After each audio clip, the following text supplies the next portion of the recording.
Today is what, the 25th? So that's, I'm on my 23rd day of no cigarettes. I'm still having cravings. So much for that whole, you lose the habit after 21 days saying.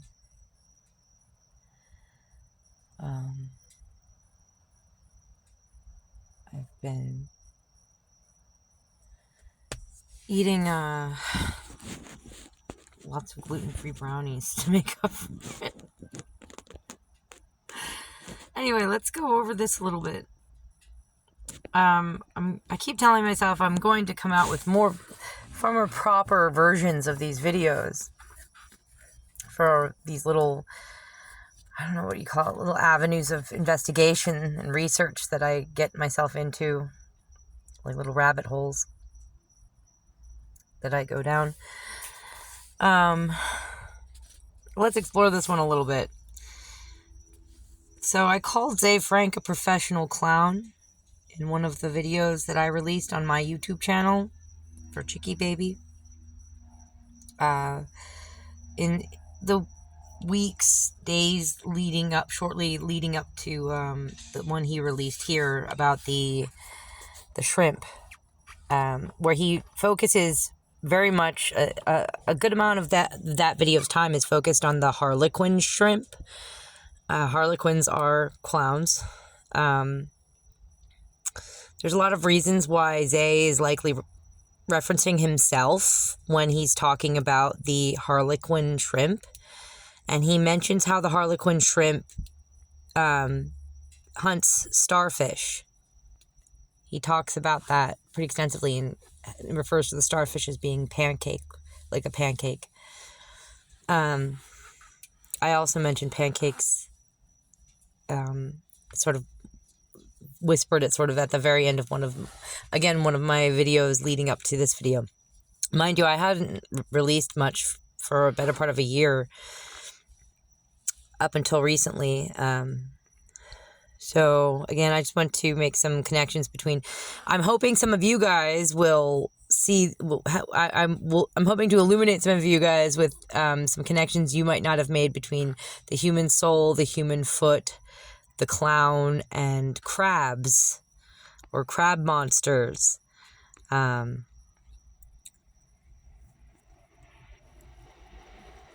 So yeah.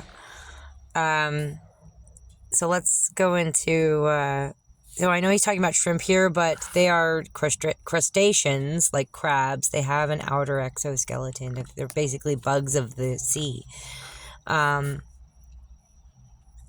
Sebastian the crab in The Little Mermaid, he is tasked basically with babysitting Ariel and keeping her from going up to the surface. Mind you that in The Little Mermaid, the original Little Mermaid story, the one that was written by Hans Christian Andersen, also mind you that The Little Mermaid was based very much on the myth of Melusine. Melusine. Please look that up. So, based on, you know what? We'll just put it in right now.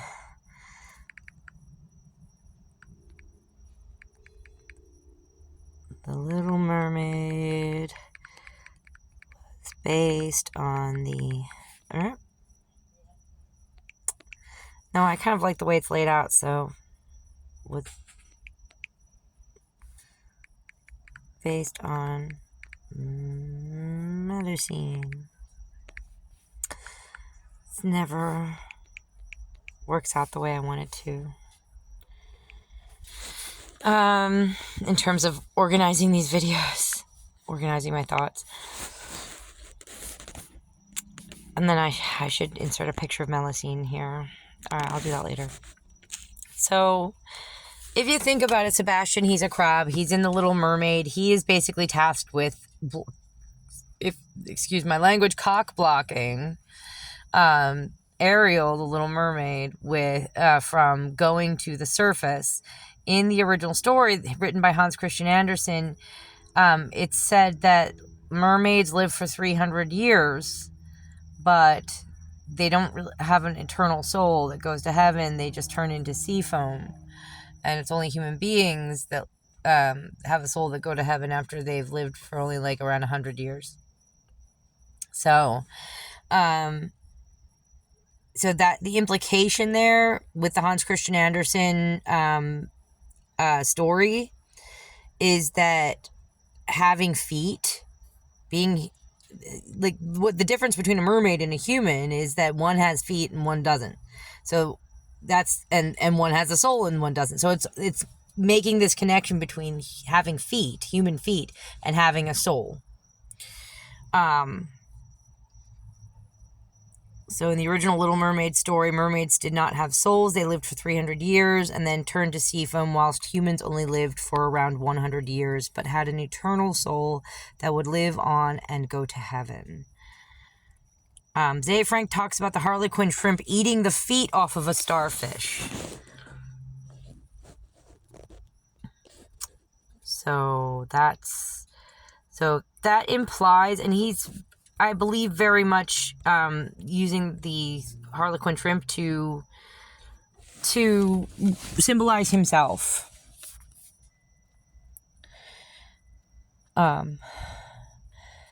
Which is probably even more than the reference to Althea, is probably what made me the most sad and distraught and angry and riled me up the most about that video, is the realization that I think I'm probably projecting more goodness onto this person than he actually has. Because what he is implying about himself, if he is saying that he's like the harlequin shrimp and that he eats the feet of starfish, he is saying that he is essentially like a soul eater. He eats souls or seeks to diminish human souls in some way, or hurt them in some way. And that doesn't sound like a good person to me.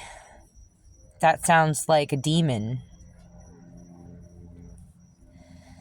That sounds like a psychopath. So it makes me think that I really am dealing with something that's not even like what Jordan Peterson would call the tameable monster. It is a psychopath. So, I mean, correct me if I'm wrong, but that's what I need to stop projecting too much goodness where it doesn't exist.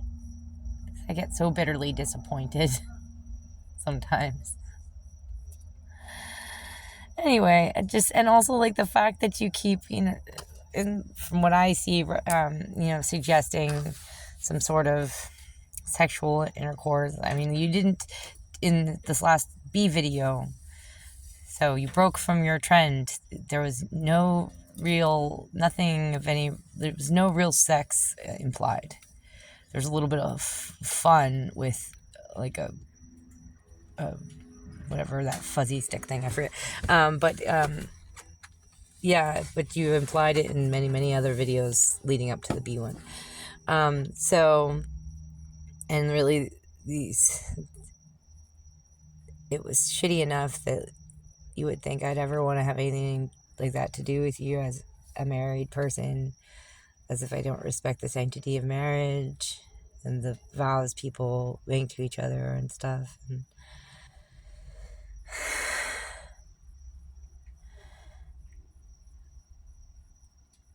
And that you think that I don't deserve better than that, than somebody who would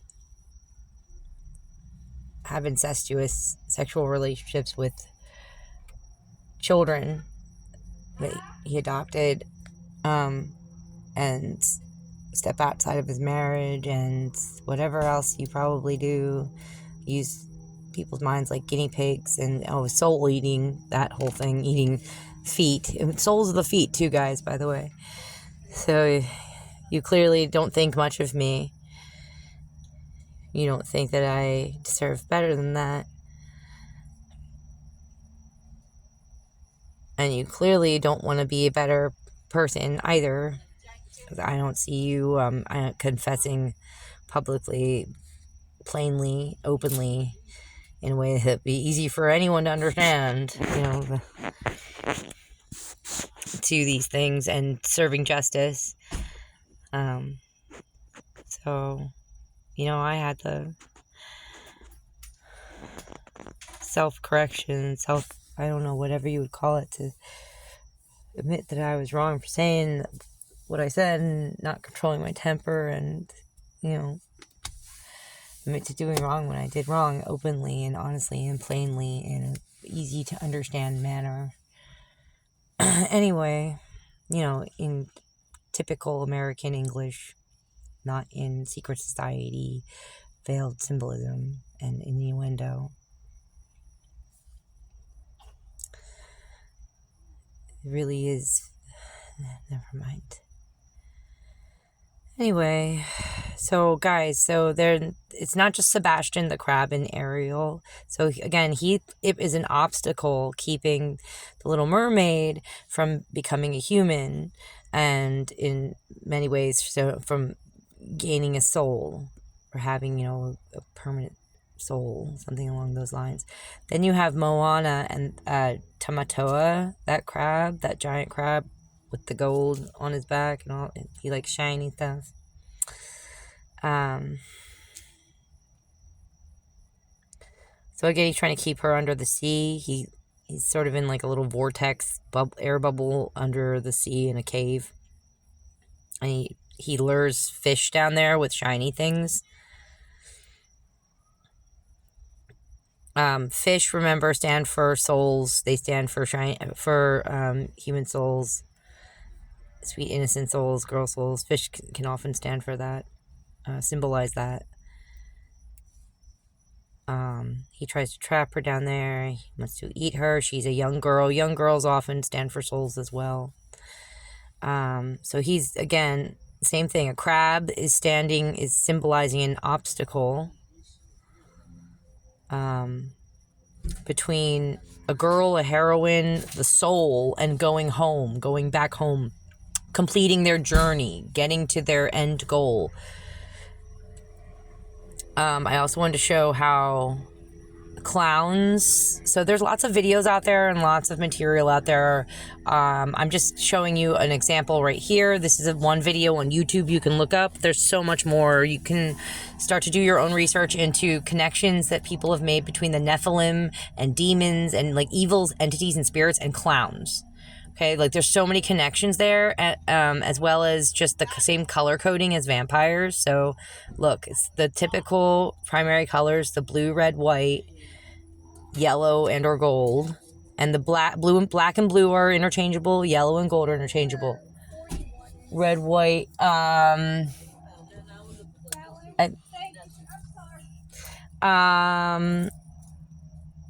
and then, so see, look, these are older depictions of clowns.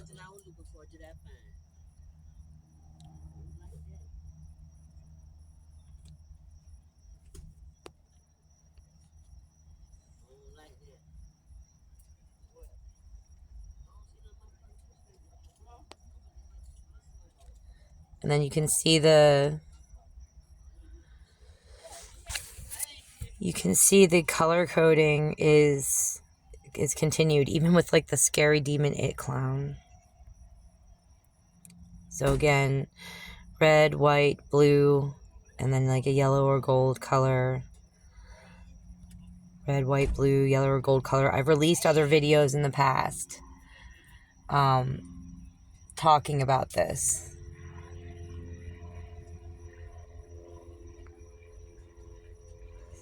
You can see how the vampire is often depicted with these colors as well.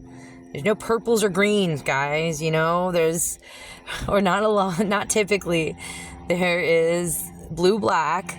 Those are interchangeable because they represent the sky quite often. Then there's white, red, and yellow and or gold.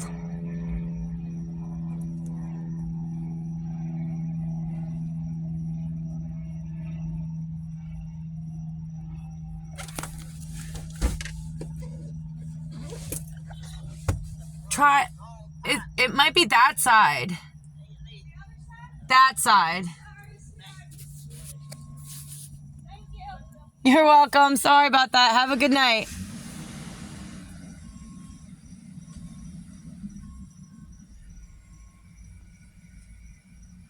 There's a lot of people around, running around. Neighbors and delivery people and such. I'm sitting in my car. I need to go gather up my cats and bring them in for the night. So yeah, I'm just showing you the color coding. I know there's purple. Here's the one exception I found where there's a purple. It's not, and purple and green is the count from the Muppets.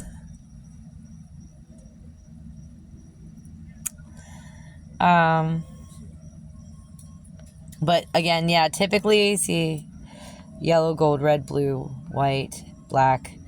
You don't typically see, it's in just like the color coding for the propaganda, the advertising. Here's a band called Hollywood Vampires or something like that. It's got Johnny Depp in it, and I think dude from Alice in Chains, Alice Cooper. Again, dark colors, like primary colors: red, white, blue, black, yellow, gold.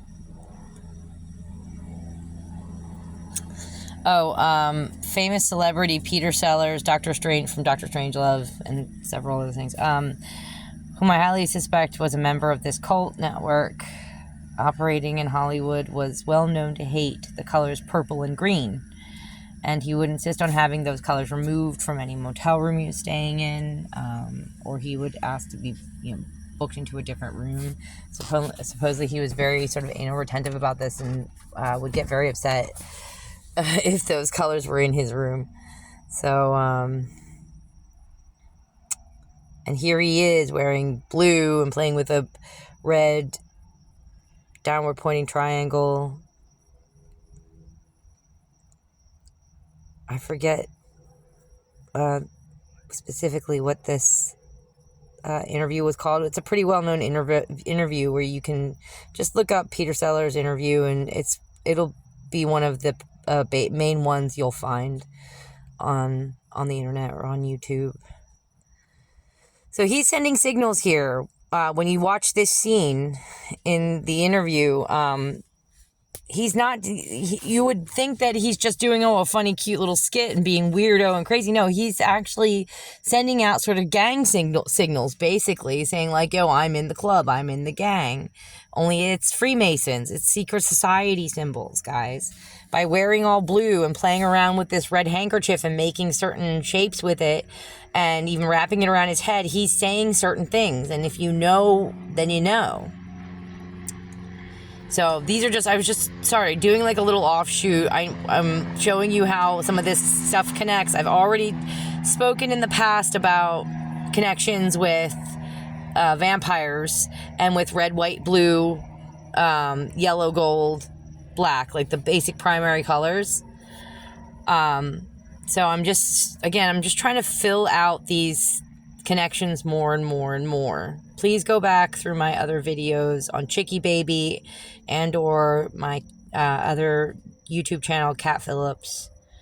You should be able to find me. I'll try to link one to the other. And you can see what I'm talking about when I released other videos that say like one's entitled Red and Blue and Freemasons 2 and stuff like that. So where I start getting into color combinations, color coding used by these secret societies. So getting back to crabs, so these are, I'm just like showing you guys some famous crabs. Merlin played a crab in the battle. He played a crab. He turned into a crab as part of the battle he had with Mim. Then there is the crab constellation, obviously Cancer, which also, that's where we get the word carcinogens. The crab that bit the heel of Hercules, which sounds actually very similar to sort of like how Achilles was taken down. Obviously, that's where we get the term Achilles heel. But I think it's interesting that also Hercules was bit on the heel, the foot, supposedly by a crab when he was fighting the Hydra. So that's also very important, I think, is that's when the crab chose to kind of, the crab is in a way is allies with the Hydra. The Hydra, this multi-headed like serpent monster that's sort of, you cut off one head and 3 more grow in its place. I have in the past, again, talked about these people being like a Hydra, their network being, that's why they use the Hydra to symbolize themselves, is because they are a network of people and they sort of get themselves rooted into all these different facets of life in different, let's say different branches of the government and in banking and in entertainment and Hollywood. They get in everywhere they can. And so it's very much the idea, and also in different religions, making religions hate each other and stuff like that. So if you run from one, you're running to the other. In my opinion, most religions at this point have been so corrupted and redesigned to trick people into basically worshiping the devil. Like, however they started off, they might have started off purely enough, but at this point they're being reinterpreted, redesigned, edited, so on and so forth, badly translated, poorly translated, into trick people into essentially being devil worshippers. So it's kind of like, you run from one mouth of the monster and right into the mouth, another mouth belonging to the same monster. You run from one head and you end up going right to another. So that's the Hydra, and that's kind of one of the reasons why they use hydras and or like squids or octopi to represent themselves. I believe this network that I've been talking about, that I believe Ze Frank is a part of. Ze Frank and his family, look at that. It was supposed to be, they say the crab bit his heel and his foot, but it looks like he's going for the balls there. That's very close to the balls. Anyway, all right. I'm trying to exert more control over what I say and how I say things. I just feel like I'm not going to be funny anymore. Just polite. All right. But anyway, the crab has a lot of, that's also, did I mention that's where we get the word carcinogens, carcinous, carcinogens.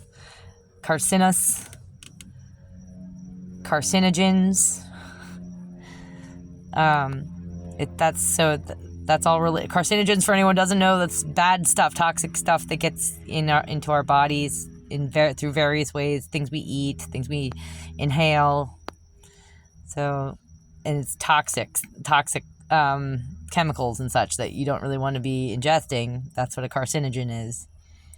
So, and its etymological roots are shared with the crab. And or any, I believe it says in here, it doesn't just have to be a crab. It can be like, you look, see here, that's why I put this in there, I forgot to mention. Here it's depicted looking a little bit more like a lobster. Sometimes it's made to look more like sort of a crayfish. So it's really any kind of like a sea-dwelling insect creature with an outer exoskeleton type thing.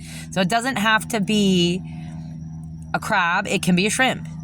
It could be like a lobster, crayfish type of deal, okay? So any kind of animal like that will do to represent this. It's not just crabs that have played the role of Cancer, for example, in the zodiac. Like this one comes from a mosaic of the zodiac wheel, and this is what is used to represent Cancer in that wheel. It's not a crab. It's more like a crayfish or lobster. All right, so yeah, shrimp are totally interchangeable with crabs in this instance, at least. And we have the 4-leaf clover here, in a way, crab inside the 4-leaf clover. I've recently released a video talking about 4-leaf clovers, connecting it with the number 88. You can almost see it if you turn it to the side there. If you turn the picture to the side a little bit, you can almost see the 88 number in there. And how it connects